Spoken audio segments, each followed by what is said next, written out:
তার মানে কাল যা হয়েছে তাতে তোমার কোনো আপত্তি নেই, তাই তো? তার মানে কি তাই দাঁড়ালো মা? নতুন কাকুকে ওরা খুবই ইনসাল্ট করেছে মা, সেটা আমার ভীষণ খারাপ লেগেছে। তুমি তো বলো আমি ছোট, আর ছোটদের সব ব্যাপারে কথা বলতে নেই, সেই জন্য আমি কিছু বলিনি, নইলে কিন্তু আমি। মিটি, একদম পাকা বুড়ির মতন কথা বলবে না। আমায় কোনো ইনসাল্ট করা হয়নি। কি ইনসাল্ট করেছে ওরা আমাকে? আমি তো আশীর্বাদ করেছি নাকি? শোনো নতুন ঠাকুরপো, মানুষের করা অপমান তোমার হয়তো গায়ে লাগে না, তুমি অনেক বড় মাপের মানুষ, তোমার মন এই সবের ঊর্ধ্বে, কিন্তু আমাদের গায়ে লাগে। অনেক বছর হলো আমরা তোমার অনুগ্রহে আছি তো, এই যে মাথার ওপর এই ছাদ মা বলুক তো, সেটাও কিন্তু তোমার দয়ায়। তা না হলে আজ আমাদের মাথার ওপর কোনো ছাদ থাকতো না, আমরা এদিক ওদিক রাস্তায় ঘুরে বেড়াতাম। আর সেই লোকটাকে এত অপমান করা হলো, অথচ সেই নিয়ে তোমরা কেউ কোনো কথাই বললে না। বাড়িতে এসে এই নিয়ে একটা কথাও হলো না।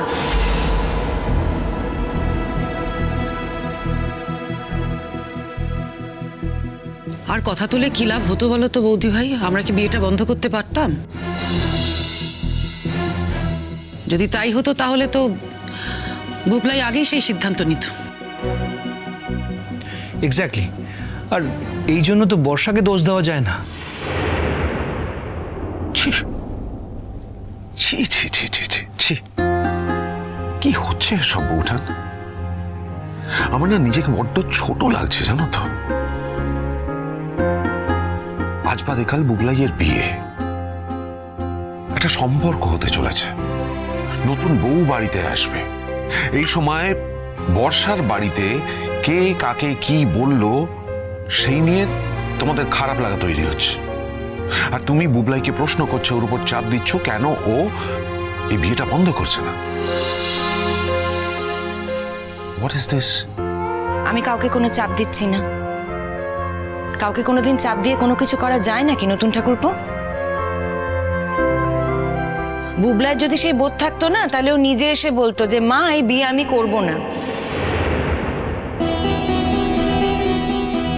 আমাদের বাঙালি বাড়িতে জানিস তো বুবলাই, বিয়েটা শুধু দুটো ছেলে মেয়ের মধ্যে হয় না, দুটো পরিবারের মধ্যেও বিয়েটা হয়। একটা জিনিস বুঝতে পারছিস তো, আমাদের পরিবারের চলন বলনের সঙ্গে ওদের মিলবে না। ওরা একটু বেশি কড়া ধাঁচের।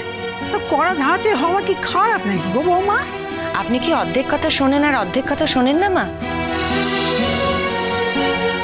সেটা কি আপনার ইচ্ছে মতো, সুবিধা মতো কথাগুলো শোনেন?